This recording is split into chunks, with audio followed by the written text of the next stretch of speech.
আন্দোলনের সাথে আমার জার্নিটা শুরু হয় মূলত 15ই জুলাই রাত থেকে। ওই রাতটা ছিল ভয়াবহ এবং ওই রাত থেকে 16ই জুলাই আমার মাস্টার্স ফাইনাল চলছিল।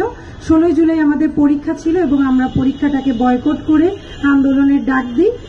সেদিনের পর থেকে মূলত শুরু 16ই জুলাই সেইভাবে করে শুধুমাত্র স্লোগান এবং ক্যাম্পাসের ভিতরে আন্দোলন করে কিছু প্রতিবন্ধকতা শিকার হয়ে বাসায় চলে যাই।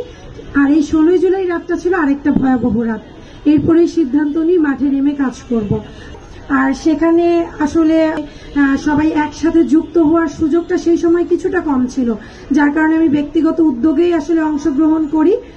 আমার সবচেয়ে খারাপ দিনটার একটু অভিজ্ঞতা বর্ণনা করি, সেটা ছিল 18ই জুলাই। আমরা রাপা প্লাজা থেকে আসাদ গেট পর্যন্ত মোহাম্মদপুরের যত স্টুডেন্টরা আছে প্রত্যেকে একত্রিত হয়ে ওখানে আন্দোলনের ডাক দিই এবং এখানে আমরা বসি। সেখানে সারা দেশে কি ঘটেছে আমরা আসলে প্রত্যেকেই জানি। ওখানে সেম হয়েছিল, আমি অনেকটা শুরুর দিকে ছিলাম।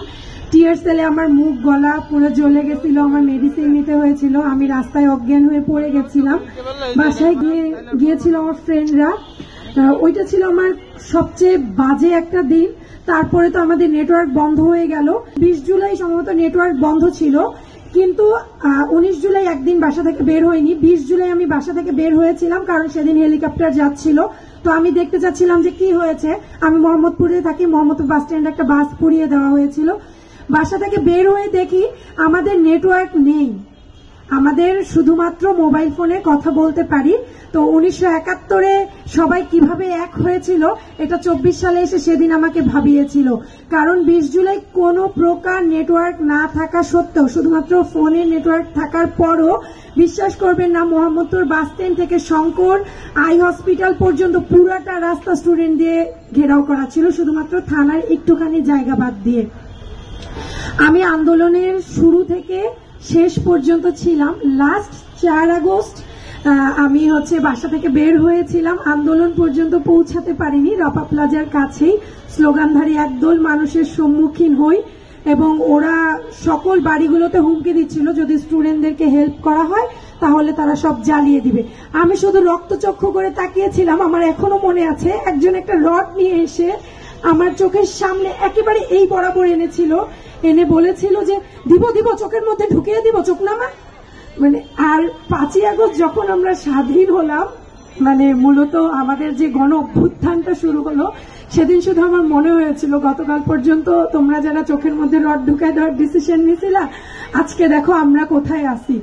গণভবনেও গিয়েছিলাম, আসলে প্রত্যেকটা দিনই সাথে ছিলাম। এই পুরাটা সময়ে আমি যেহেতু ধানমন্ডি বেশি কাজ করেছি, মোহাম্মদপুর থেকে রাপা প্লাজা পর্যন্ত, মাঝখানে মেট্রো পর্যন্ত এসেছিলাম। এই পুরাটা সময়ে আমি কৃতজ্ঞতা জানাবো আমার এরিয়ার মানুষজনকে। একটা দোকানদার পেস্ট বলেন, টিস্যু বলেন, পানি বলেন, কিছুর দাম নেয়নি। এমন একটা বাড়ি নাই যে আমাদেরকে শেল্টার দেয়নি, এমন একটা বাড়ি নাই যারা আমাদেরকে খাবার প্রোভাইড করেনি। 5 তলা 6 তলা থেকে সব বাসার মানুষজন লেবু পানি, নর্মাল পানি, যখন যেটা চেয়েছি উপর থেকে ফেলে ফেলে দিয়েছে। তো আমার সবটুকু ভালোবাসা, কৃতজ্ঞতা সবার পাশাপাশি স্পেশালি আমি যেই এরিয়াটাতে পুরোটা সময় কাজ করেছি সেই এরিয়ার মানুষজনের জন্য।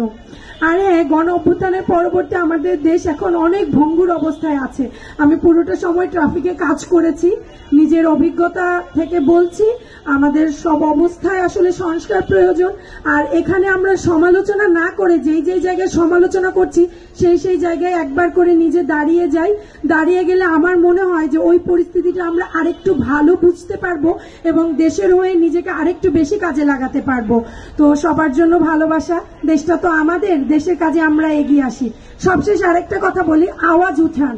আওয়াজ উঠাতে কেউ ভয় পাইয়েন না, এটা কাজ করে, এটা সত্যিই কাজ করে।